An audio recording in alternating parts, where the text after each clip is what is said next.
हाय दोस्तों, आपका स्वागत है A B full mood channel में। आज के हमारे वीडियो का टॉपिक होने वाला है WWE के कुछ शॉकिंग मैचेस और शॉकिंग मैचेस के रिजल्ट। उस पर जो मैं आपको 90% मैच बताऊंगा, उस पर मैं रेसलमेनिया की बताऊंगा, क्योंकि रेसलमेनिया में ही ज्यादा शॉकिंग चीज करती है WWE और ज्यादा शॉकिंग रिजल्ट हमें रेसलमेनिया में ही देखने मिलता है। कोई दूसरे पेपर व्यू का एक आध मैच बचाऊंगा जिसमें शॉकिंग एलिमेंट्स थे और जिसमें शॉकिंग रिजल्ट थे। नहीं तो बाकी तो जो मैचेस मैं बताने वाला हूँ उसमें से आधे से ज्यादा क्या 90% मैच रेसलमेनिया के रहने वाले।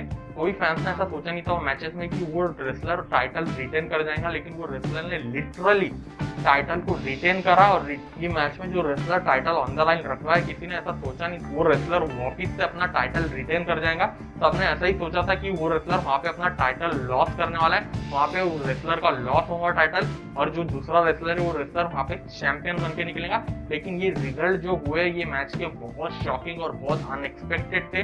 मैं आपके लिए ये जो टॉप 10 मैच है, मैं आपको एक और बार, आपने वैसा ये मैचेस देखा होगा, आपको याद होगा तो ठीक, नहीं तो आपको ये वीडियो देखने के बाद ये टॉप 10 मैच फिर से याद आ जाएंगे। आपको फिर से आप फ्लैशबैक पे चले जाओगे करके, हाँ ऐसा ही हुआ था करके ये मैचेस में, और आप भी सोचोगे करके ये मैचेस के रिजल्ट सही में कितने अनएक्सपेक्टेड थे। तो चलिए मैं आज आपका ज्यादा टाइम वेस्ट ना करते वीडियो को शुरू करता हूँ।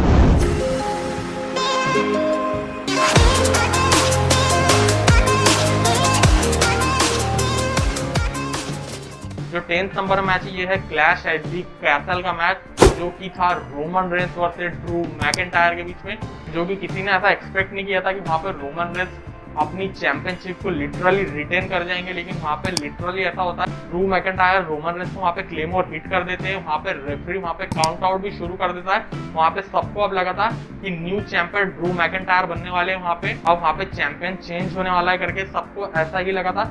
वहां पे लिटरली एक ऐसा मूवमेंट आता है कि जब रेफरी अपना थर्ड काउंट करने के लिए जैसा जाता है, वहां पे सोलो सिकोवा की एंट्री होती है और सोलो सिकोवा रेफरी का पैर पकड़ के खींच लेता है और वहां पे ड्रू मैकिंटायर को पूरा डिस्ट्रैक्ट कर देता है। रोमन रेंस ड्रू मैकिंटायर को स्पेयर मार के अपने दोनों टाइटल को रिटेन कर जाते हैं, जो कि काफी अनएक्सपेक्टेड था कि रोमन रेंस वहां पे अपने टाइटल रिटेन करने वाले, क्योंकि बैटिंग ऑड्स भी ऐसा ही बोल रहे थे कि ड्रू मैकिंटायर को अपना मूवमेंट मिलने वाला है क्राउड के बीच का, जो कि ड्रू मैकिंटायर का इतने सालों पुराना जो मूवमेंट था क्राउड के बीच का, जो कि ब्रॉक लेसनर और ड्रू मैकिंटायर के मैच के बीच में उनको नहीं मिल पाया था, जो कि उनको यहाँ पे मिलने वाला था। लेकिन लिटरली वहां पे भी किसी ने ऐसा एक्सपेक्ट नहीं किया था कि वहां पे ड्रू मैकिंटायर हारने वाले और ड्रू मैकिंटायर वहां पे हार जाते। अब चलते हैं हम 9th नंबर की मैच की तरफ, और यहाँ से अब पूरे रेसलमेनिया की मैच स्टार्ट हो जाएंगे। सिर्फ मैंने एक मैच जो लिया था वो था क्लैश एट दी कैसल का लिया था, बाकी तो पूरा रेसलमेनिया की है।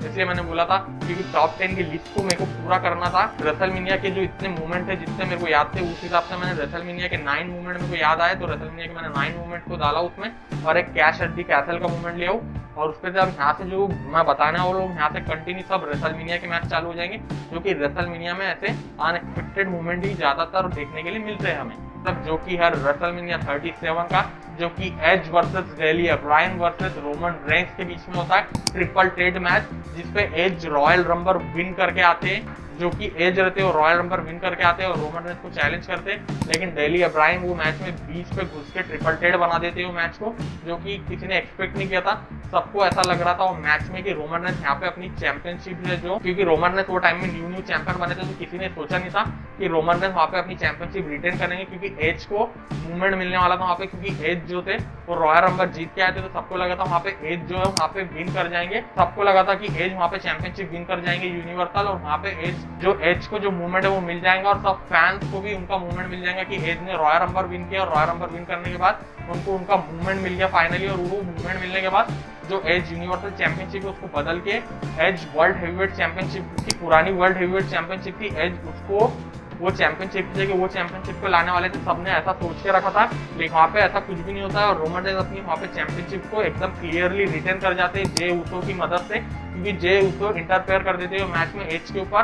नहीं तो एज रोमन रेंस कुछ स्टील चेयर से जैसे ही मारने जाते हैं, वैसे ही जे उसो का इंटरफेयर होता है मैच में, मौका मिल जाता है, और रोमन रेंस वैसे ही एज को स्पेयर लगा देते हैं। स्पेयर लगाने के बाद चेयर शॉट रोमन रेंस को मारने वाले रहते हैं, रोमन रेंस एज के ऊपर वो चेयर शॉट मार देते हैं, और वहां पे दोनों को रोमन रेंस पिन करते हैं, एक के ऊपर एक रख के डेली ब्रायन और एज को, और वहां पे रोमन रेंस अपनी फाइनली चैंपियनशिप रिटेन करते हैं। और वहां पे हमको जो चैंपियन देखने मिलते हैं वो रोमन रेंस ही देखने मिलते हैं, और रोमन रेंस वहां पे अपनी चैंपियनशिप रिटेन करके चले जाते हैं, जो कि काफी अनएक्सपेक्टेड था। कि हम चलते हैं हमारे 8 नंबर के मैच के लिए, जो था रेसलमेनिया 34 का एजे स्टाइल वर्सेस शिंसुके नाकामुरा के बीच में। किसी ने यहाँ पे एक्सपेक्ट नहीं किया था कि एजे स्टाइल अपनी चैंपियनशिप रिटेन कर जाएंगे, लेकिन यहाँ पे भी वही होता है, जैसे ही शिंसुके नाकामुरा किंग शासा मारने के लिए जाते हैं, वैसे ही एजे स्टाइल को स्टाइल क्लैश के ऊपर बदल देते और शिंसुके नाकामुरा को वहां पे पिन कर देते, जो कि ये मैच की हाइप बहुत थी करके मैच बहुत अच्छा डिलीवर कर सकता है। क्योंकि ये दोनों जो रेसलर है वो कब से साथ में काम कर रहे हैं, कहाँ से इन लोगों दोनों साथ पे काम करके आ रहे, कौन सी कंपनी से। तो वो ये WWE में इनका जो बहुत प्रेस्टिजियस टाइटल के लिए था, जो था WWE चैंपियनशिप के लिए।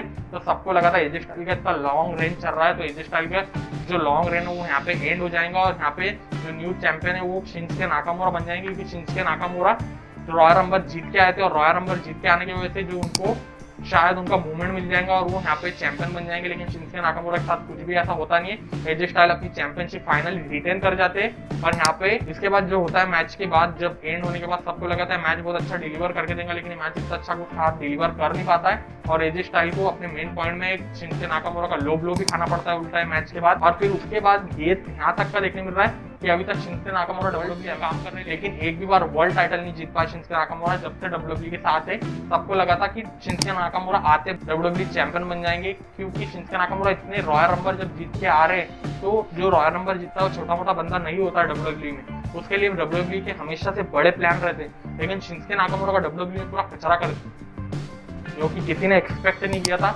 वहाँ पे बैटिंग ऑड्स भी फेल हो गए थे, क्योंकि बैटिंग ऑड्स पे भी यही था कि शिंसुके नाकामुरा वहाँ पे विन कर जाएंगे, लेकिन शिंसुके नाकामुरा फाइनली वहाँ पे हार जाते हैं। अब हम चलते हैं हमारे 7 नंबर के मैच की तरफ, जो था रेसलमेनिया 37 का, जिसपे फाइनली रेसलर रिटर्न्स करते हैं ये रेसलमेनिया में। लेकिन ये रेसलमेनिया में ये मैच में क्राउड था जो काफी समय के बाद आ रहा था, तो ये मैच में क्राउड का रिटर्न हुआ था और ये मैच पे काफी रेसलर भी इमोशनल थे क्राउड को देखने की वजह से। जो मैं मैच की बात कर रहा हूँ वो है Drew McIntyre versus Bobby Lashley के बीच में, क्योंकि ड्रू मैकेंटायर ने एलिमिनेशन चेंबर में जो चैंपियनशिप को विन किया था, वहाँ पे द मिज ने कैश इन करके उनकी चैंपियनशिप को ले लिया था और वहाँ पे द मिज के चैंपियन बॉबी लैशली का उनके साथ मैच होता है और बॉबी लैशली वहाँ पे क्लियरली चैंपियन बनते हैं। और बॉबी लैशली वहाँ पे चैंपियन बनने के बाद सबको ऐसा लगा था कि जो ड्रू ये सब कुछ जो भी हुआ है इतना WWE ने किया है, वो ड्रू मैकेंटायर को अपना मूवमेंट देने के लिए किया है। वहाँ पे ऐसा कुछ होता नहीं है, सबको ऐसा लगा था कि ये ड्रू मैकेंटायर का मूवमेंट बनने के लिए हो रहा है, लेकिन वहाँ पे ऐसा कुछ भी नहीं हो पाता है। क्योंकि जो ड्रू मैकेंटायर का मूवमेंट का मतलब ये है, जो कि हमें रेसलमेनिया 36 में देखने के लिए मिला था ब्रॉक लेसनर और ड्रू मैकेंटायर के बीच में, जहाँ पे ड्रू मैकेंटायर चैंपियन तो बनते हैं, लेकिन ड्रू मैकेंटायर को वहाँ पे चैंपियन बनने का वो फील नहीं आ पाता है, क्योंकि वहाँ पे एक भी क्राउड नहीं रहता, वहाँ पे एक भी क्राउड की अटेंडेंस नहीं रहती है, वहाँ पे बिल्कुल 0 क्राउड रहता है और ड्रू मैकेंटायर को वहाँ पे अपना मूवमेंट नहीं मिल पाता है। इस वजह से ऐसा लगा था कि WWE ने जितना भी ये प्लान किया ड्रू मैकेंटायर को अपना मूवमेंट मिलने के लिए, लेकिन वहाँ पे लिटरली जो रिजल्ट रहता है वो बहुत शॉकिंग रहता है, क्योंकि बॉबी लैशली अपनी जो चैंपियनशिप है वहाँ पे क्लियरली रिटेन कर जाते हैं, जो कि बहुत अनएक्सपेक्टेड रहता है। क्योंकि सबको लगा था ड्रू मैकेंटायर को वहाँ पे अपना मूवमेंट मिलने वाला, ड्रू मैकेंटायर को अपना मूवमेंट नहीं मिल पाता है। तो पहले भी देखा जो मैंने मैच बताया था, वहाँ पे भी ड्रू मैकेंटायर को अपना मूवमेंट नहीं मिल पाया, फिर इसके बाद भी ड्रू मैकेंटायर को अपना मूवमेंट नहीं मिल पाया। जो इतनी भसड़ हुई जो WWE में ड्रू मैकेंटायर को अपना मूवमेंट नहीं मिल पाया, लेकिन इतनी सब भसड़ होने के बाद भी जो ड्रू मैकेंटायर को जो अपना मूवमेंट था और रेसलमेनिया 40 में मिला फाइनली सेथ रॉलिंस के अगेंस्ट, उन्होंने क्लियरली रेसलमेनिया 40 में हराया और रेसलमेनिया 40 में हराने के बाद वहाँ पे अपने क्राउड के बीच में उनका मूवमेंट मिला। यहाँ पे बनते हैं Drew McIntyre WWE world heavyweight champion. अब चलते हैं हम हमारे 6 नंबर के मैच की तरफ, जो था Chris Jericho versus rated R superstar Edge के बीच में। यहाँ पे एज रॉयल रंबर को विन करके आते, यहाँ पे ये मैच पे एज रॉयल नंबर को विन करके आते हैं और क्रिस जेरिको को चैलेंज करते हैं मैच के लिए। और यहाँ पे सबको लग रहा था कि यहाँ पे ये जो बंदा ये क्या बोलते हैं रॉयल नंबर विन करके आया, ये बंदे को अपना मूवमेंट मिलेगा, WWE वर्ल्ड हेवीवेट चैंपियनशिप है वो उसको जीत लेगा। क्रिस जेरिको रहते हैं वहाँ पे, वो अपनी चैंपियनशिप को क्लियरली रिटेन कर जाते हैं। किसी ने ऐसा एक्सपेक्ट नहीं किया था कि यहाँ पे क्रिस जेरिको अपनी चैंपियनशिप को रिटेन कर जाएंगे, क्योंकि जो एज है वो रॉयल नंबर विन करके आ रहे थे और रॉयल नंबर को विन करना छोटी बात नहीं रहती है। रॉयल नंबर विन करके जो बंदा आता है उसको बहुत हद तक का पॉसिबिलिटी ऐसी रहती है कि वो चैंपियन भी बनेगा ही बनेगा। यहाँ पे भी एज रॉयल नंबर विन करके भी कोई मतलब के नहीं रहते, क्योंकि इसके पहले भी जो हमने मैच जो मैंने आपको बताया था उसको भी एज रॉयल नंबर विन करके आते हैं और उसको भी मैच नहीं जीत पाते, और इस पे भी एज रॉयल नंबर ही विन करके आए थे। लेकिन रॉयल नंबर विन करके आने का भी कोई फायदा नहीं होता है, क्योंकि एज यहाँ पे मैच हार जाते हैं और क्रिस जेरिको ने अपनी बॉल सब जेरिको में फंसा के एज को क्लियरली वहाँ पे हरा देते हैं और वहाँ पे हराने के बाद क्लियरली जो क्रिस जेरिको रहते हैं वो चैंपियनशिप को रिटेन कर जाते हैं, जो कि किसी ने एक्सपेक्ट नहीं किया था, क्योंकि सबको लग रहा था यहाँ पे चैंपियनशिप एज ही जीतने वाले और एज को ही मिलने वाला है मूवमेंट। लेकिन अब चलते हैं हम हमारे 5th नंबर के मैच की तरफ, जो था रेसलमेनिया 34, क्योंकि ये मैच में सबको ये मैच जो था इसका भी जो रिजल्ट था वो शॉकिंग था। क्यों ऐसा शॉकिंग था? क्योंकि जो आस्का थी सब में पहली बार वुमेन्स रॉयल रंबर हुआ था 2018 में, और उसको आस्का ने विन किया था, और आस्का को WWE बहुत तगड़ा पुश दे रही थी करके आस्का को बहुत डोमिनेट वे में बुक कर रही थी WWE। और आस्का वो टाइम में इतने फॉर्म में चल रही थी कि आस्का वो टाइम पे मैच तक का हारती नहीं है। बहुत कम मैचेस में आस्का को लॉस मिली रहती है, यहाँ तक कि आस्का को बहुत डोमिनेट बताती है WWE। लेकिन आस्का जब अपनी रॉयल रंबर जीत के आती है, क्योंकि सब में पहली बार आस्का रॉयल रंबर जीती थी वो टाइम में, वुमेन्स में सब में पहली बार आस्का ने रॉयल रंबर जीता था। और रॉयल रंबर जब आस्का ने विन किया तो सबको ऐसा लगा था कि आस्का ने रॉयल रंबर विन किया है और आस्का को इतना डोमिनेट बता रहे हैं तो शार्लेट फ्लेयर को भी हरा देंगे और न्यू चैंपियन बनेगी। लेकिन वहाँ पे होता ऐसा कुछ भी नहीं है। शार्लेट फ्लेयर अपनी चैंपियनशिप को क्लियरली रिटेन कर जाती है, जो कि बहुत अनएक्सपेक्टेड और बहुत शॉकिंग रिजल्ट रहता है। आस्का का जो मूवमेंट रहता है वो आस्का को मिल नहीं पाता। 4th नंबर मैच ये है रेसलमेनिया 25 का, जो है the game Triple H versus the viper Randy Orton के बीच। ये मैच की भी बहुत तगड़ी हाइप थी और ये मैच में भी सबको लग रहा था कि रैंडी ऑर्टन ये मैच को क्लियरली विन कर जाएंगे। लेकिन ये मैच पे होता ऐसा कुछ भी नहीं है, क्योंकि रैंडी ऑर्टन को ऐसा लग रहा था यहाँ पे Randy Orton clearly triple H को हरा देंगे और रैंडी ऑर्टन यहाँ पे क्लियरली विन कर जाएंगे, क्योंकि रैंडी ऑर्टन 2009 का रॉयल रंबर को विन करके आ रहे थे। बिल्डअप होके था मैच की, यहाँ पे रैंडी ऑर्टन अगर विन कर जाते तो काफी मजा आ जाता था। लेकिन ये मैच की जो बिल्डअप था बहुत तगड़ा हो गया था कि यहाँ पे रैंडी ऑर्टन ही यहाँ पे चैंपियन बनने वाले, रैंडी ऑर्टन यहाँ पे विन कर जाएंगे, सबको ऐसे ही लगा था। लेकिन यहाँ पे ऐसा होता कुछ भी नहीं है। यहाँ पे ऐसा होता है कि जो ट्रिपल एच रहते हैं वो फाइनली अपनी चैंपियनशिप को रिटेन कर जाते हैं और रैंडी ऑर्टन को फाइनली मैच पे हरा देते हैं। जो इतने समय से जो बिल्डअप होता है मैच का, जो इतने समय से हाइप बना रहता है मैच का, रैंडी ऑर्टन को जो अपना मूवमेंट मिलने वाला रहता है वो ऐसा कुछ भी नहीं हो पाता। रैंडी ऑर्टन ये मैच में फाइनली हार जाते हैं, जो कि किसी ने एक्सपेक्ट नहीं किया था। सब एकदम से शॉक हो जाते हैं जब रैंडी ऑर्टन हारते हैं, क्योंकि रैंडी ऑर्टन को अपना मूवमेंट मिलने वाला था। रैंडी ऑर्टन की जो इतनी समय की जो स्टोरी लाइन थी, सबको लगा था रैंडी ऑर्टन उसको अब फिनिश करेंगे, ट्रिपल एच को हरा के और न्यू चैंपियन बनेंगे। अब चलते हैं हमारे नेक्स्ट मैच की तरफ, जो है 3rd नंबर में, जो है रेसलमेनिया 27 का, जो था John Cena versus the Miz के बीच में। और ये मैच में सबको लगा था कि जॉन सीना यहाँ पे न्यू चैंपियन बनने वाले और जॉन सीना बनना भी चाहिए था ये मैच में चैंपियन, क्योंकि ये मैच को इतना कुछ मेरे को मजा नहीं आता याद करने में। मैच में बहुत बोरिंग लगता है। मैच में क्या होता है कि जो द मिज रहते हैं वो चैंपियनशिप को क्लियरली रिटेन कर जाते हैं, क्योंकि ये मैच में द रॉक की इंटरफेरेंस हो जाती है। और ये मैच में सोचा नहीं था कि जॉन सीना मैच में हार जाएंगे, लेकिन लिटरली होता वही है। सबको शॉक लगता है जॉन सीना मैच में हार जाते हैं, क्योंकि द रॉक की इंटरफेरेंस हो जाती है। द रॉक अपना रॉक बॉटम हिट कर देते हैं जॉन सीना को और जॉन सीना को द मिज स्पिन कर देते हैं वो वजह से, और जॉन सीना यहाँ पे क्लियरली हार जाते हैं और द मिज यहाँ पे अपनी चैंपियनशिप को भी रिटर्न कर जाते हैं। और जॉन सीना को यहाँ पे अपना मूवमेंट भी नहीं मिल पाता है, क्योंकि सबको लग रहा था जॉन सीना फिर से एक बार चैंपियन बन जाएंगे, लेकिन जॉन सीना हार जाते हैं, जो कि बहुत मजा नहीं आता है मैच में। इसलिए ये मैच के बारे में मेरे को बात करने की भी ज्यादा इच्छा नहीं है, लेकिन मैं मैच के बारे में बता रहा हूँ, क्योंकि ये कैसा अनएक्सपेक्टेड मूवमेंट में है ना, कि अनएक्सपेक्टेड मूवमेंट बताना है। तो अब कौन से मैच है तो वो मैच मैंने लिया, तो इसको भी मेरे को लेना पड़ा है लिस्ट पे, क्योंकि ये भी अनएक्सपेक्टेड मूवमेंट में ही था, क्योंकि किसी ने एक्सपेक्ट ही नहीं किया था कि जॉन सीना वहाँ पे हारने वाले, लेकिन हारे ना। अब चलते हैं हमारे नेक्स्ट मैच की तरफ, जो है 2nd नंबर मैच है। ये है रेसलमेनिया 39 को था head of the table tribal chief Roman Reigns versus the American nightmare Cody Rhodes के बीच में। और ये मैच में किसी ने एक्सपेक्ट नहीं किया था कि कोडी रोड्स रॉयल रंबर जीत के आने के बाद कोडी रोड्स यहाँ पे हार जाएंगे और रोमन रेंस यहाँ पे अपनी चैंपियनशिप को क्लियरली रिटेन कर जाएंगे।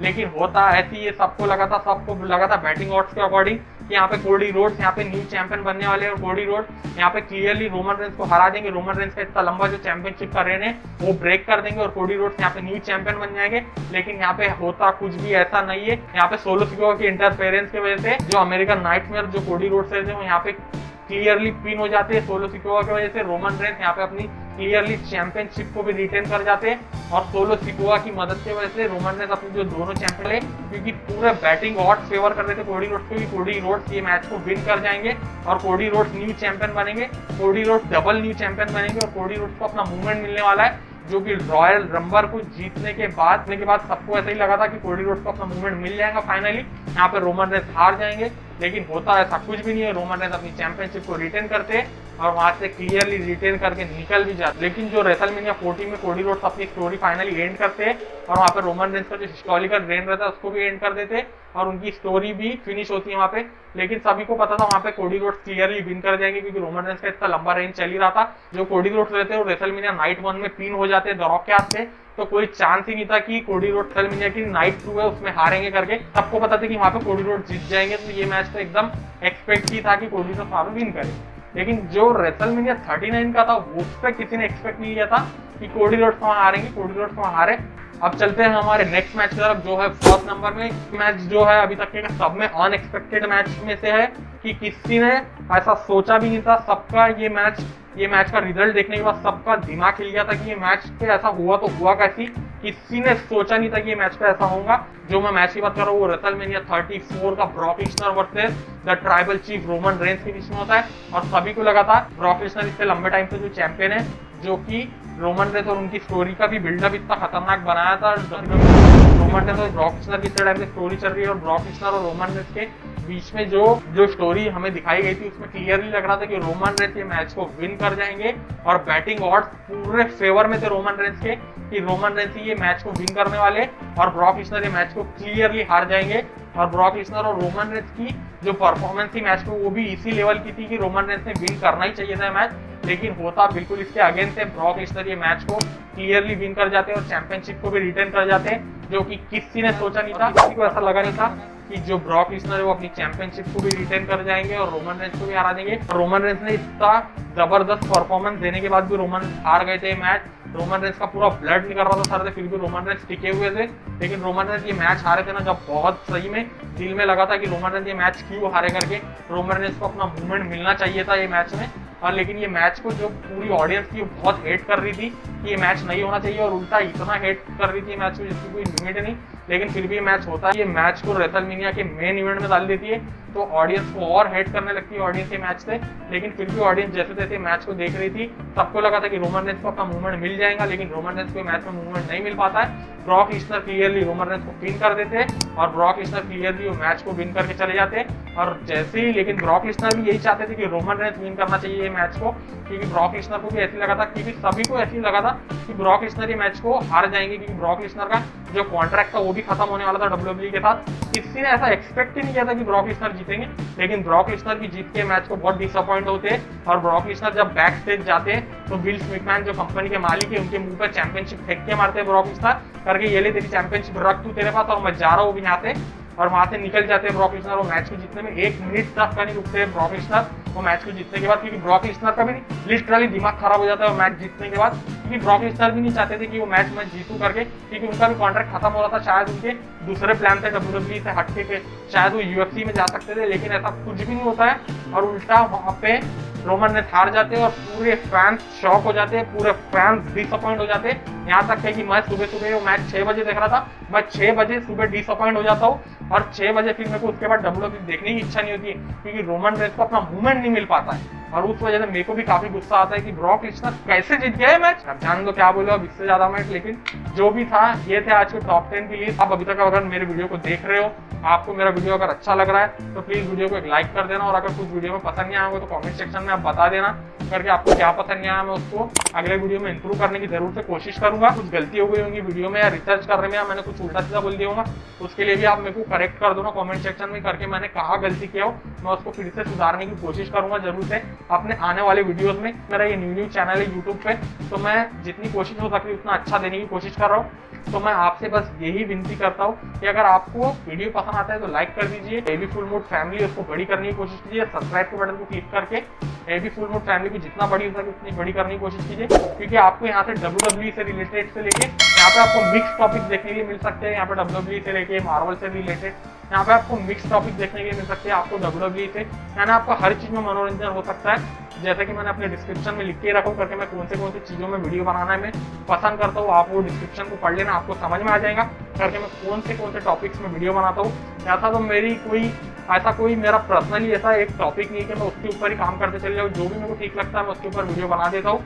मेरे को आज ऐसा लगा कि WWE की शॉकिंग मैचेस के ऊपर वीडियो बताना चाहिए कि शॉकिंग रिजल्ट क्या थे WWE के। टॉप 10 मैंने पूरे रेसलमेनिया की बताना था, लेकिन रेसलमेनिया के मेरे को टॉप 10 मैच मिल नहीं रहे थे, इसलिए मैंने उस पर से इसलिए मैंने क्लैश एट द कैसल का मैच लिया करके। वो भी बहुत अनएक्सपेक्टेड ही था कि वहाँ पर ड्रू मैकिंटायर जीतने वाले सबको लगा था, लेकिन वहाँ पे हार जाते हैं वो सोलो सिकोआ के इंटरफेरेंस की वजह से। लेकिन अगर आपको ये वीडियो सही में अगर पसंद आया तो आप शेयर कीजिए आपके दोस्तों के साथ, और मेरी जो भी गलती हो रही होंगी उसको इंप्रूव करने की मैं कोशिश कर ही रहा हूँ। और आप प्लीज सब्सक्राइब बटन को क्लिक कीजिए फुल मूड फैमिली। चलिए फिर दोस्तों आज के लिए बस इतना ही। चलिए फिर मिलते हैं किसी नेक्स्ट वीडियो में किसी नए टॉपिक के साथ फुल मूड में।